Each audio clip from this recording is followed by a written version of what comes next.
Hey, everybody. Welcome back to the Evolved Caveman podcast. I'm Dr. John Schinnerer, psychologist, coach, and the guy who translates ancient wisdom and modern science into practical tools for men who want to level up.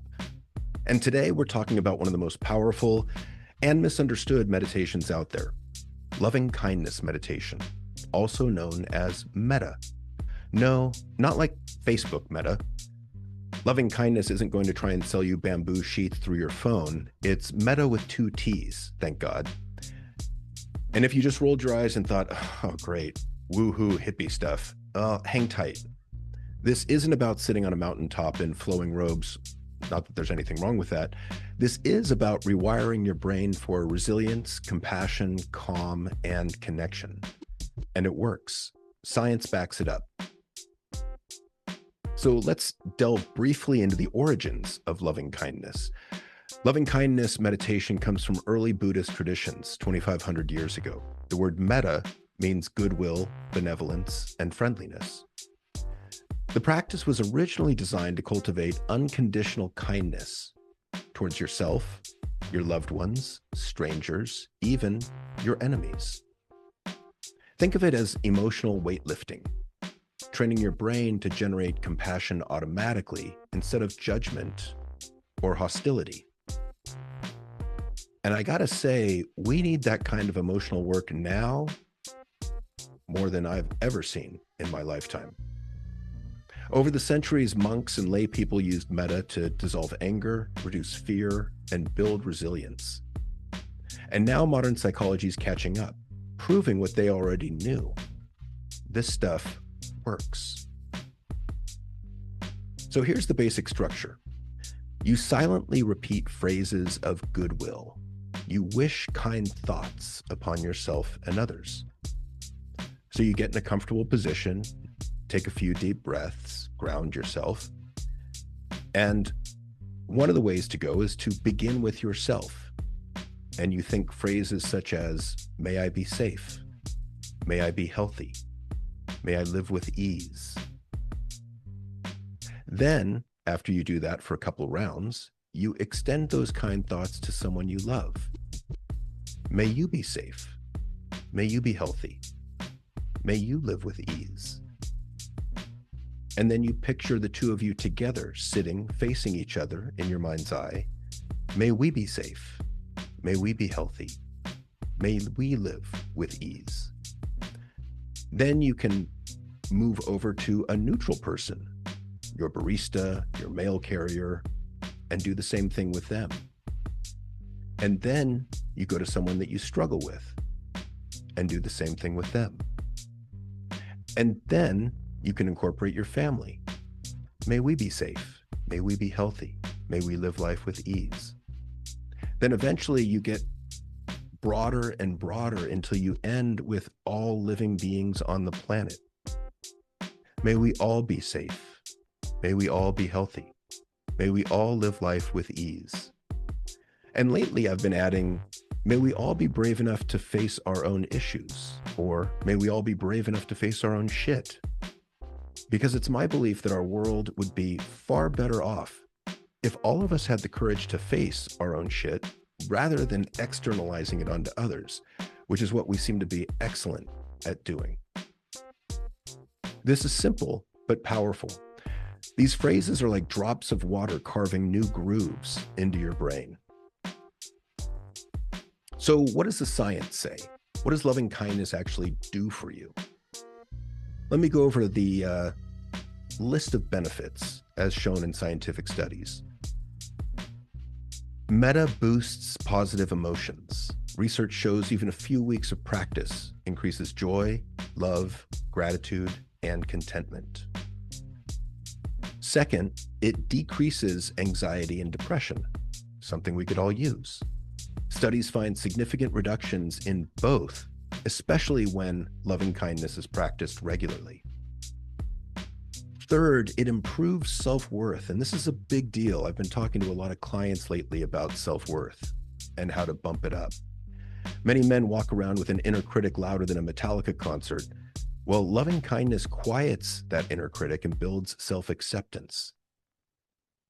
And as I mentioned, So far, every person I've ever talked to seems to be able to benefit from increasing their self-worth, because I've seen low self-worth sabotage a lot of relationships and occupational success in my time. Number 4, loving kindness increases empathy and connection. Practitioners report feeling more connected, not just to loved ones, but to coworkers, neighbors, and humanity.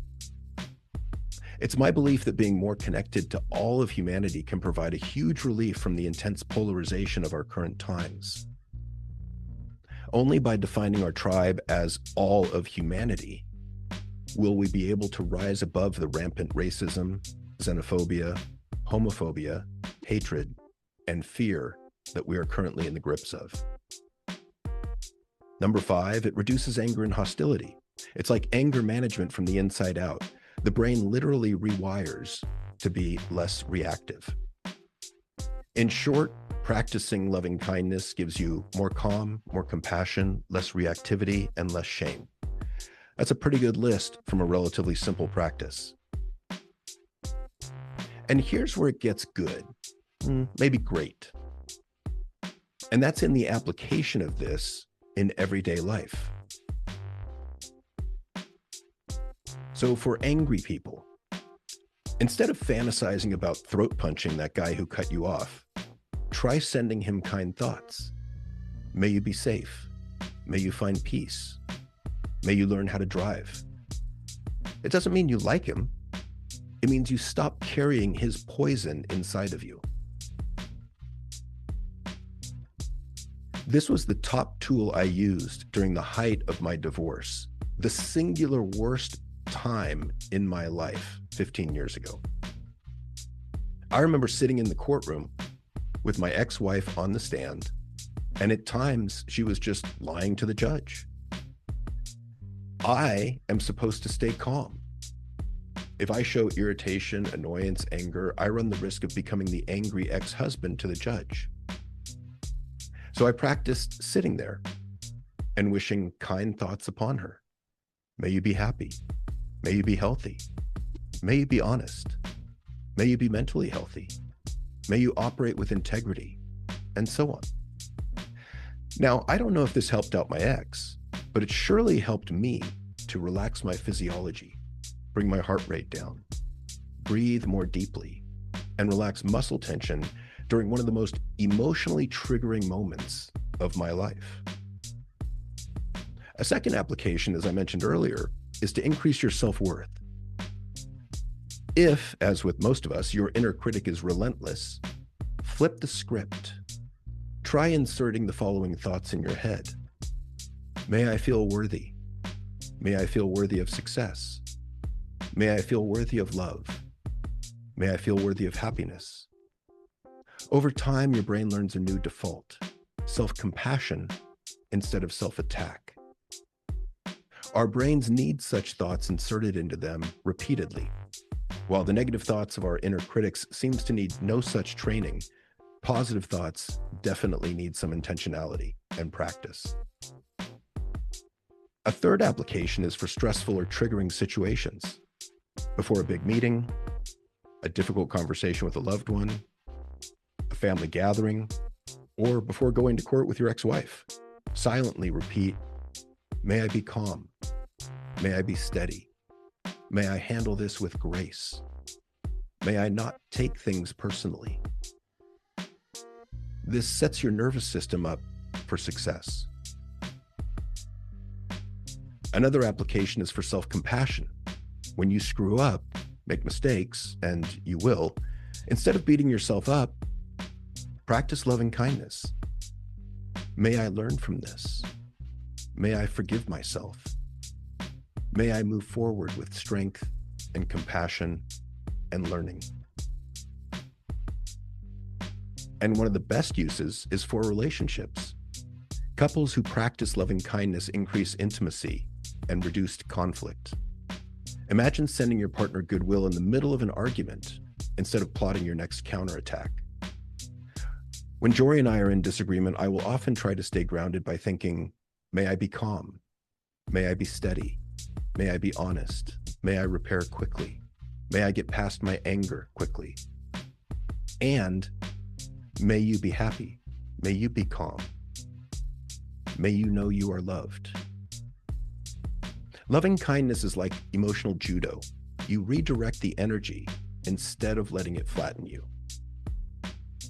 So, how about some of the common myths and places of resistance that we feel when we're thinking about loving kindness?